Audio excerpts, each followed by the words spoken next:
Hello guys, in this video we are going to talk about how to connect your WooCommerce to Google Merchant. So it's really simple actually. So to connect this, you will have to get the overview of the plugin, and we are in WooCommerce by the way, where they explain it for us.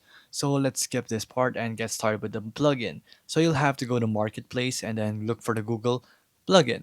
You'll have to connect your Google account. Of course, that's common sense.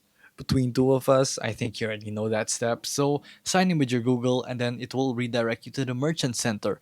What is this basically? You will have to connect your WooCommerce with the actual Google account that you just signed in with. So once you've done that, you will have to do a new Google Merchant account right here, enter the name account, and then to connect it, you'll just have to do the drop down box that we just saw.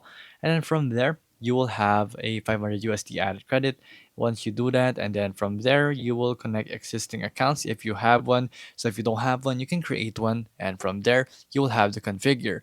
So here you'll just have to sign in again, like I've said, and here's the configuration, like I've just also said. The general, the target country, the language, currency, gender, age group, and many much more. This is where you target your audience from Google. So the product is going to be listed also down here. From there, you will have to do the product itself and then the brand. Then you'll have to select its variants, the MPIN or the MPN only, the GTIN. And then the plugin dashboard will show you your products and the stock and the non-active products from there.